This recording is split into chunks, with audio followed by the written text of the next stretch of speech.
Welcome to Business Manual, your one-stop shop for everything D&D Verse 3.5. I'm your host, Ghastly, and today we're going to talk about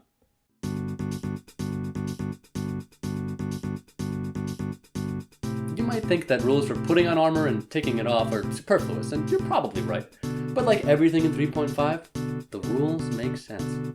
If you're ambushed while traveling or sleeping, it may be too late to don armor before a fight. Conversely, if your ship starts to sink, the armor's gotta come off, and it's gotta come off quick. You can put on armor hastily or in a hurry, but the armor check penalty and armor bonus for hastily donned armor are each 1 point worse than normal.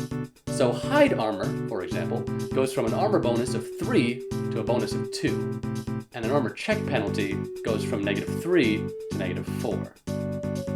Now there's not really an amusing way to say this too differently from the book, so I'll just kind of read and you can follow along at home.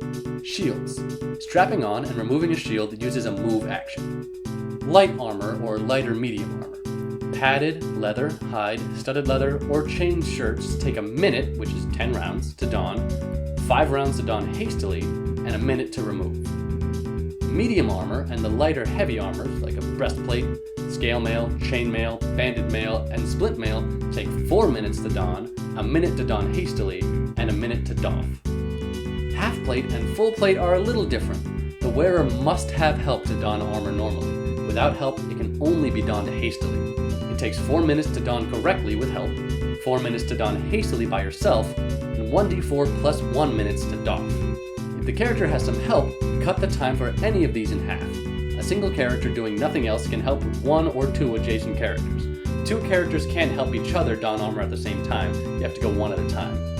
It's like you and your buddy trying to pick each other up at the same time in order to float. It makes sense in theory, but the science has proven it wrong. So suit up!